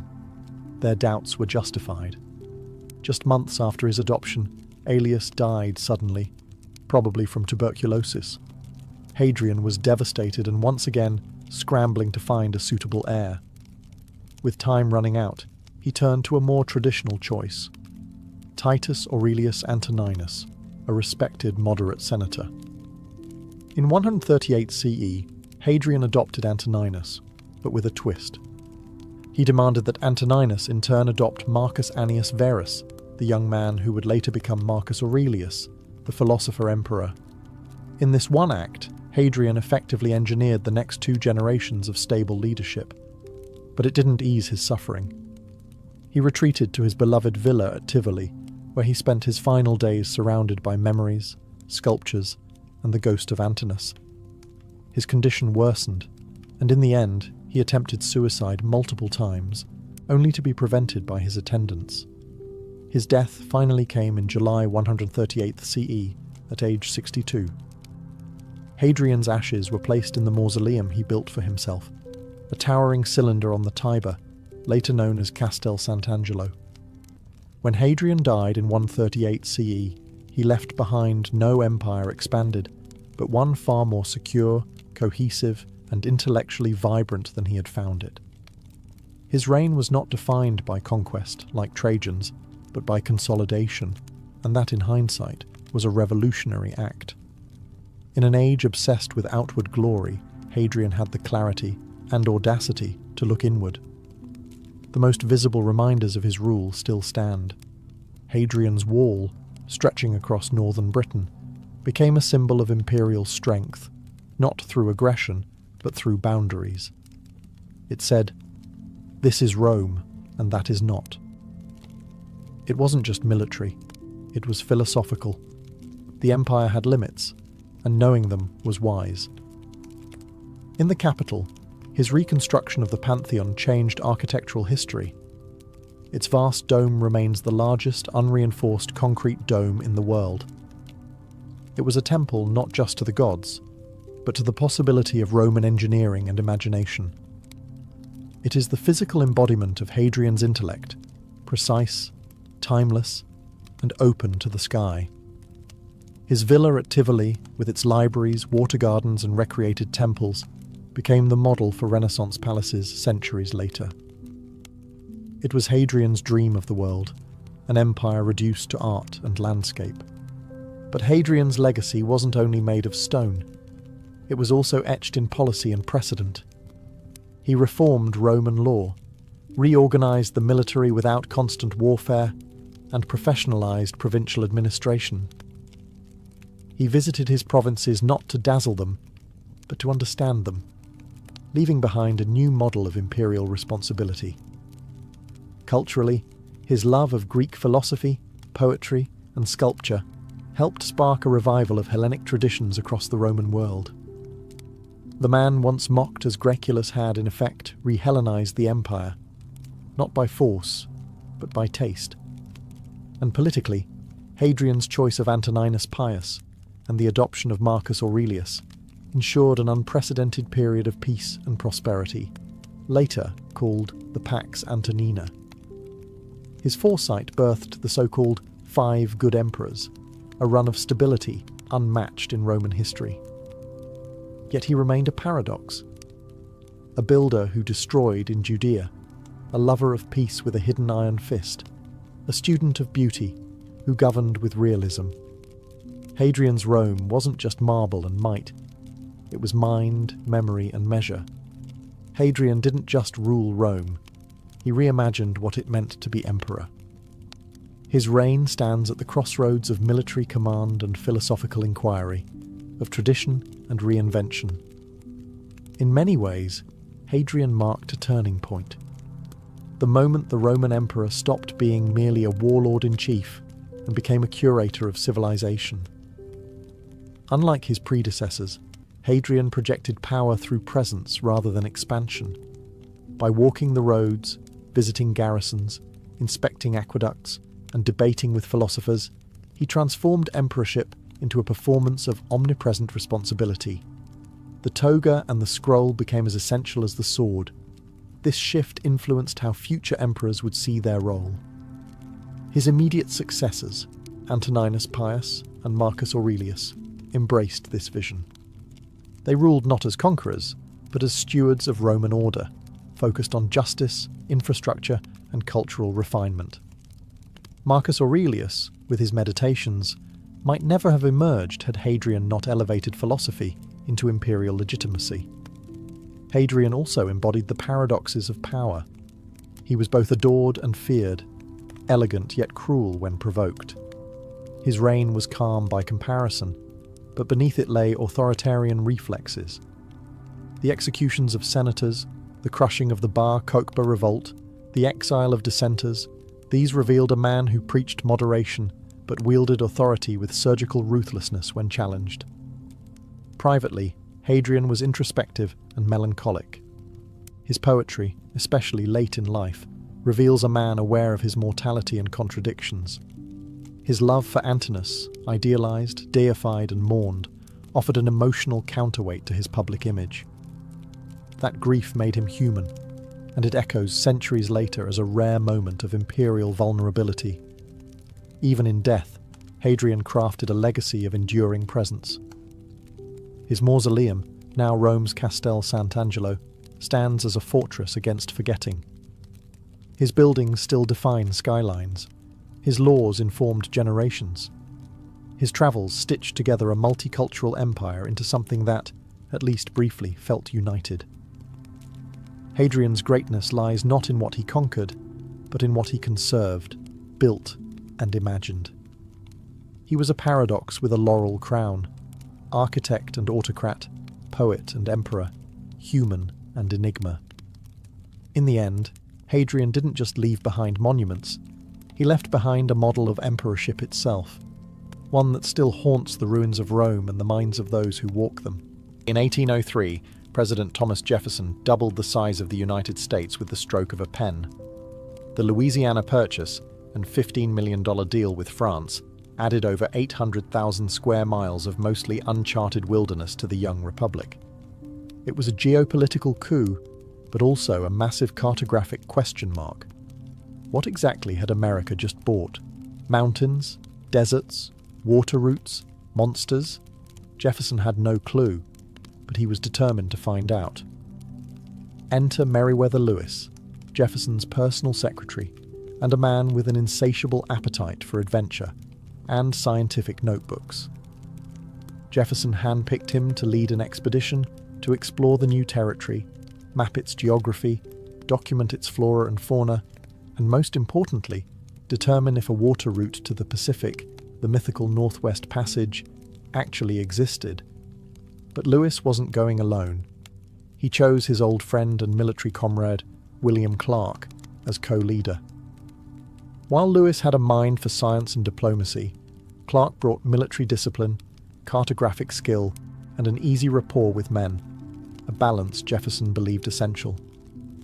They would be equal leaders, despite the fact that only Lewis held a formal commission. Their unity would become one of the expedition's greatest strengths. Preparations began immediately. Jefferson provided detailed instructions. Observe the landscape, establish trade with native tribes, study plant and animal life, and assert American presence in lands already occupied by dozens of indigenous nations. Subtle diplomacy wrapped in scientific curiosity. Supplies were gathered: compasses, sextants, microscopes, gifts for native leaders, like beads, mirrors, and peace medals, and even a collapsible iron frame boat, one that never quite worked, but looked great on paper. Dozens of men were recruited, mostly from the US Army. This group would become the Corps of Discovery, a name as ambitious as the journey itself. The expedition launched from Camp du Bois near St. Louis in May 1804. Ahead of them lay thousands of miles of unknown terrain, countless tribal nations, and a mission with no guarantee of return. But for Jefferson, Lewis, and Clark, the prize wasn't just land. It was knowledge, the kind that would transform America's future and define its frontier spirit. And so, with maps unwritten and journals blank, the Corps of Discovery set off into the wilderness, chasing a vision only barely glimpsed through Jefferson's dreams. On May 14, 1804, the Corps of Discovery pushed off from the banks of the Missouri River, beginning what would become a 2-year odyssey into lands few Americans had ever seen. Their departure was quiet. No parades, no cheering crowds. Just 33 men in a keelboat and 2 pirogues, hauling nearly 10 tons of supplies upstream into the wild. Their progress was slow. The Missouri River, while their main highway westward, was deceptively treacherous. Shifting sandbars, powerful currents, and dense forests made travel a daily grind. The men used poles, ropes, oars, and sheer will to inch forward against the flow. At times, it must have felt like rowing through wet cement. The crew consisted of hardened frontiersmen, expert hunters, French-Canadian boatmen, and a few soldiers with more grit than polish. Among them were York, Clark's enslaved servant, whose strength and charisma would later earn him deep respect from native tribes, and Charles Floyd, a sergeant whose fate would remind them all how fragile life on the frontier could be. The team quickly fell into a disciplined routine. Clark, ever the cartographer, mapped every bend in the river. Lewis, the naturalist, catalogued flora, fauna, and geological features, collecting samples and describing everything from catfish to mosquitoes with obsessive detail. Every day they encountered new creatures, some majestic like bald eagles and elk, and others less welcome. Gnats, ticks, and biting flies became daily tortures. By late summer, they reached what is now Iowa and South Dakota, where the landscape transformed into sweeping prairies and endless sky. It was here they had their first significant diplomatic meetings with native tribes, including the Otto in Missouri, and later the Teton Sioux. These encounters were tense. Lewis and Clark carried peace medals and flags, symbols of American goodwill, but also power. The message was clear. A new nation had arrived, and it intended to be known. Still, mistrust simmered beneath smiles. The expedition was often outnumbered and outgunned. Diplomacy wasn't optional. It was survival. Missteps could spell disaster. Yet, through brute strength, cooperation, and careful tact, the Corps continued upriver. They hadn't even reached winter yet, but the tone was set. This journey would demand endurance, humility, and nerve. And the Missouri? She was just getting warmed up. By the time autumn 1804 crept across the Great Plains, the Missouri River had begun to slow under the weight of the coming freeze. The Corps of Discovery had travelled over 1,000 miles from St. Louis, and they knew they wouldn't make it to the Rocky Mountains before snow sealed the way west. It was time to pause, regroup, and survive. They chose a spot near present-day Washburn, North Dakota, just downstream from a cluster of Mandan and Hidatsa villages. These native communities had long established permanent earth lodge settlements along the river, agriculturally rich, socially sophisticated, and strategically placed. The Mandan were already seasoned diplomats, having hosted French, British, and Spanish traders. The Americans were just the latest strangers with strange hats. Here, Lewis and Clark ordered the men to build a winter fort, Fort Mandan, named in honour of their hosts. It rose from the frozen prairie like a wooden statement of intent. They were here to stay, at least until spring. Constructed of cottonwood logs, the fort featured high walls, blockhouses, and cramped rooms for over 30 men. It was more drafty than comfortable, but it kept the howling winds at bay. And those winds were merciless. Temperatures often plunged below 0 Fahrenheit. Frostbite was a daily threat. Yet, life inside Fort Mandan was far from idle. Lewis and Clark were obsessively recording data, everything from temperature readings to tribal languages, to the exact number of corn kernels in a local cob. Crucially, it was at Fort Mandan that they met Toussaint Charbonneau, a French-Canadian trapper, and his young Shoshone wife, Sacagawea. Though Charbonneau was hired as a translator, it was Sacagawea, pregnant at the time, who would become an indispensable guide in the months ahead.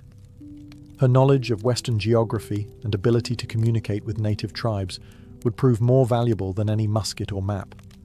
Relations with the Mandan were mostly peaceful, though tensions occasionally rose.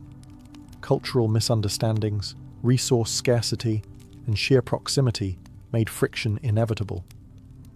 Still, the Corps knew that without native cooperation, their mission could end right there in the snow. By spring 1805, with journals full, gear repaired, and Sacagawea's newborn son, Jean-Baptiste, swaddled and ready, the Corps dismantled Fort Mandan.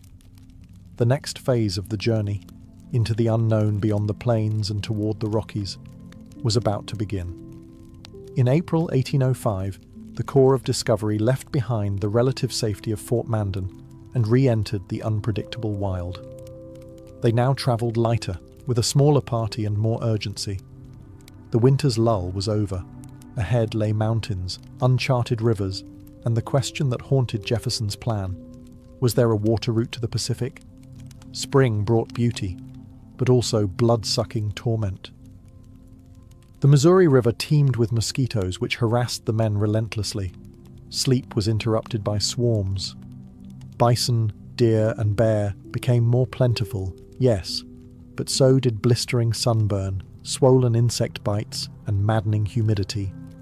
Lewis noted it all in his journal, his tone somewhere between scientific curiosity and mild suffering. It was during this stretch that the expedition experienced its first near disaster. While attempting to retrieve a capsized pirogue, Sacagawea calmly rescued critical items, including Clark's journals and maps, earning even deeper respect from the men. She wasn't just a translator, she was a stabilizing force, cool under pressure, adaptable, and fiercely capable. By June, the Corps reached the Great Falls of the Missouri. Not one, but a series of 5 waterfalls stretching across 18 miles. It was a magnificent natural wonder, and an absolute nightmare to portage. The men spent nearly a month hauling boats and supplies overland, around steep cliffs and jagged terrain, using homemade carts and brute strength. Some called it the expedition's most physically grueling challenge. Still, spirits lifted when Lewis spotted the snow-capped Rockies in the distance. That moment, though awe-inspiring, also brought dread. The team had assumed the Rockies would be like the gentle Appalachians. They were not. These were monstrous peaks that would soon dash all hopes of a continuous river route to the Pacific. But hope came in the form of Sacagawea's people, the Shoshone. When the Corps finally made contact, an astonishing reunion unfolded. The chief, Kamiawait, turned out to be Sacagawea's brother. That moment, equal parts luck and legend, shifted everything. The Shoshone agreed to provide horses, supplies, and guides, crucial for the expedition to cross the Bitterroot Mountains, where no boat could go. The Missouri had taken them as far as it could. Now the real climb began. Crossing the Rocky Mountains was never going to be easy, but even the most pessimistic predictions couldn't prepare the Corps of Discovery for the brutal reality of the Bitterroot Range. With the Missouri River behind them and the Pacific still far ahead, the expedition now had to abandon their boats and march on horseback, hauling what they could over narrow, icy trails. Armed with Shoshone horses and guides, the Corps began their trek across the Bitterroot Mountains in early September 1805. The terrain was merciless. Jagged ridges, steep ravines, and thick forest made every step a battle. The trails were often nothing more than game paths, winding through fog, snow, and wind-blasted passes. But the worst enemy? Hunger. Game was nearly non-existent. The men resorted to eating candles, soup made from bear fat, and even horse meat. Journals from this period become haunted by food, reduced to grim catalogues of what was edible and what was simply desperation. Men collapsed from exhaustion, their moccasins disintegrated. Frostbite crept into fingers and toes. One of the most harrowing sections was Lolo Pass, where the party trudged through snowdrifts while gnawing on boiled roots and shredded hides. Clark wrote that they were entirely out of provisions and subsisting on horse meat. It was, quite simply, the lowest physical point of the entire journey, and yet, somehow, they didn't give up. When they emerged from the mountains near present-day Idaho, the Corps stumbled into the lands of the Nez Perce tribe. The Nez Perce could have easily wiped them out, but instead they nursed the starving men back to health, offered fish and camas root, and even helped them construct canoes to continue their journey west by river. It was another miraculous turn of fate, another reminder that indigenous hospitality, not just American grit, made this expedition possible. While resting with the Nez Perce, Lewis and Clark reflected on what lay ahead. They were battered, frostbitten, and malnourished, but now within reach of the Columbia River basin. And that meant one thing: the Pacific was near. But the worst wasn't over. The rivers were wild, the weather unpredictable, and winter was close behind. With the Rocky Mountains behind them and winter closing in, the Corps of Discovery began building dugout canoes from towering ponderosa pines, thanks to Nez Perce assistance. Their next target, the Columbia River, the mighty waterway that would carry them west toward the Pacific Ocean, the end of their long, painful march. But if they thought paddling would be easier than mountain crossing, they were in for a wet, violent surprise. The Columbia was no lazy river. It was fast, rocky, and moody, and at times seemed to fight their very existence.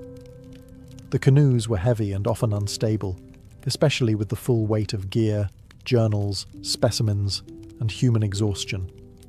Treacherous rapids threatened to flip boats and drown precious cargo. More than once, men nearly died. Only quick reflexes and sheer luck kept the expedition from losing everything. Along the way, they encountered several Chinookan and Sahaptin-speaking tribes, whose societies were rich in trade, especially in salmon, a staple food that swam in impossible abundance. The Corps marvelled at the fishing methods, carved plank houses, and detailed canoes. These tribes were savvy, experienced, and wary of newcomers. Diplomacy remained delicate. Some tribes welcomed the strangers, others viewed them as unwanted intruders, inching closer to their world. The farther west they travelled, the more the environment transformed. Rain fell with merciless regularity. The lush forests of what is now Washington and Oregon were beautiful, but cold, damp, and utterly relentless. Clothing moulded. Gunpowder became unreliable. The journals of Lewis and Clark during this period read like diaries from a soggy purgatory. Finally, in mid-November 1805, after 18 months of hardship, the Corps reached the mouth of the Columbia River. And there, through the grey, stormy mist, they caught their first glimpse of the Pacific Ocean. The moment should have been triumphant, but it was anything but romantic. Their camp, hastily constructed near present-day Astoria, Oregon, was a muddy mess of wind and despair. They named the site Fort Clatsop, and they would spend a long, wet winter there. Cold, sick, and plagued by fleas, they spent their days making moccasins, boiling elk meat, and writing page after page of journals. They had made it, but the hardest truth now stared them down. They still had to go back. Reaching the Pacific Ocean in November 1805 should have marked a victory lap for the Corps of Discovery.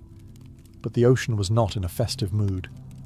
Torrential rain, freezing temperatures, and relentless coastal storms turned their reward into a damp, muddy nightmare. With little choice, the expedition built a crude shelter on the south side of the Columbia River, naming it Fort Clatsop after the local Clatsop tribe.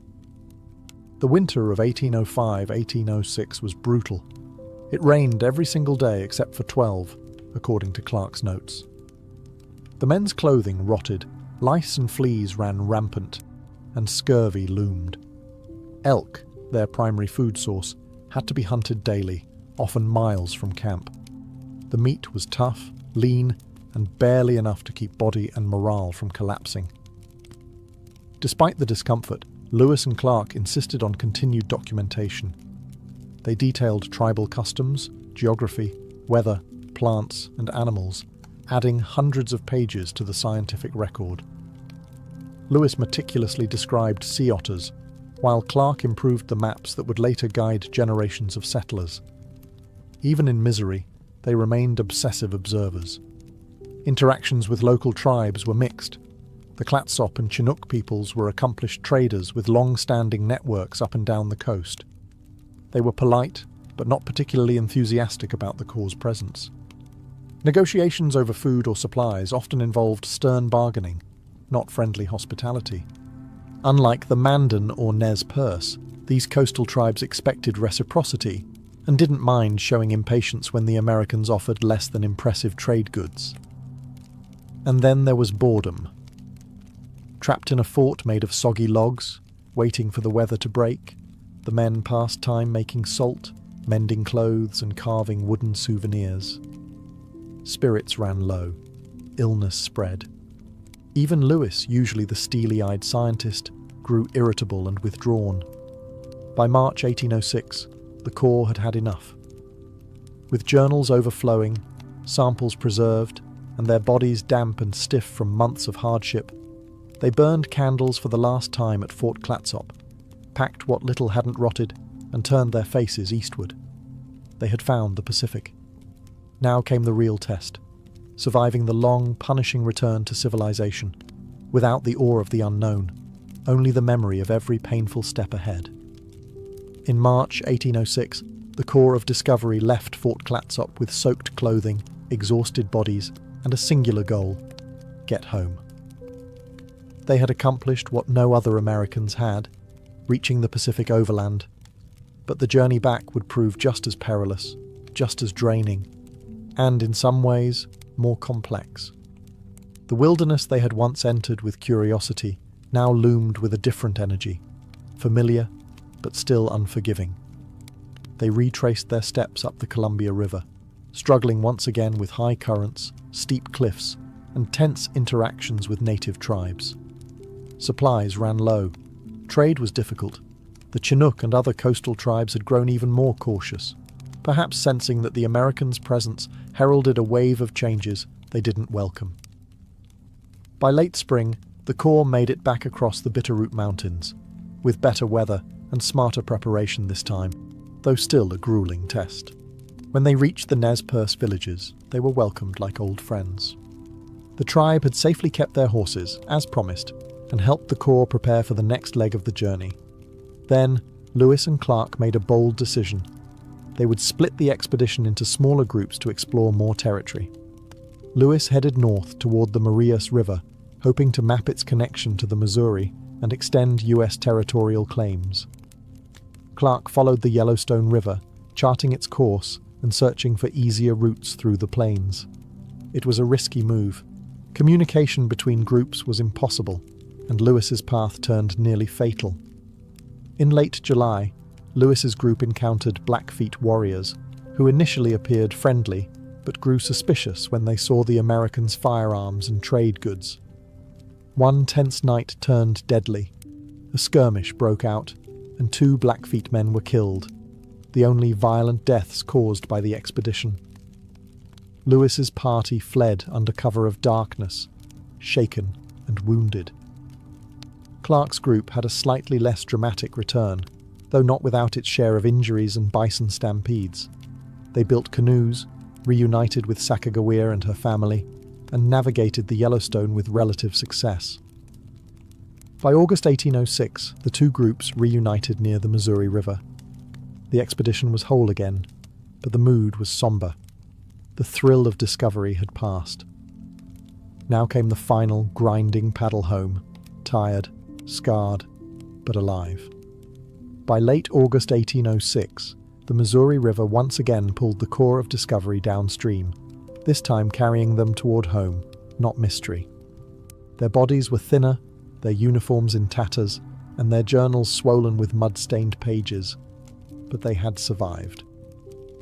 On September 23, 1806, the expedition finally returned to St. Louis, greeted not with fanfare, but with stunned awe. Many had presumed them dead. In just over 2 years, Lewis and Clark had travelled over 8,000 miles, crossed mountains, navigated roaring rivers, made contact with more than 50 native tribes, and recorded hundreds of new plant and animal species. They had mapped vast portions of the continent with astonishing accuracy and established a firm American presence in lands long claimed by indigenous nations, Britain and Spain. The expedition was hailed as a triumph. Newspapers celebrated their survival and discoveries. President Jefferson, who had watched anxiously for news, was elated. Yet, despite their heroic status, Lewis and Clark's fates diverged sharply after their return. Meriwether Lewis was appointed governor of the Louisiana Territory, but struggled with depression, alcoholism, and debt. Just 3 years after the expedition, in 1809, he died under mysterious circumstances, either by suicide or murder, at a remote inn along the Natchez Trace. His loss cast a shadow over the mission he had once led with such precision and purpose. William Clark, on the other hand, thrived. He became governor of the Missouri Territory, superintendent of Indian Affairs, and remained an influential voice in Western expansion for decades. He named his firstborn son Meriwether Lewis Clark, a tribute to his fallen friend and partner. And what of Sacagawea and York? Sacagawea returned west with her husband and child. Her exact fate is debated, but her symbolic role in American memory only grew. York, Clark's enslaved servant, had become a legend among the native tribes, but despite his contributions, Clark refused to free him for many years, a painful irony that history would not forget. The expedition's legacy is both heroic and complicated. It opened the West to further exploration, trade, and settlement, but also laid the groundwork for the displacement of native peoples whose lands had been mapped without consent. The story of Lewis and Clark is not just one of survival or discovery. It is a story of ambition, resilience, cultural collision, and the high cost of manifest destiny. It reminds us that to explore is human, but to understand what's been changed in the process, that's the real journey.